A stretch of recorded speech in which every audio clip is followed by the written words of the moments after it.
How to change your voice to sound like a ghost in Audacity. Step 1. Moan into the microphone. Step 2. Effect change pitch to -36. Semitones.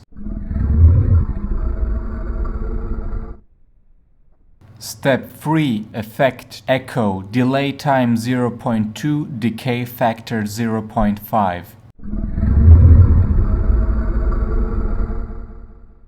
Have fun!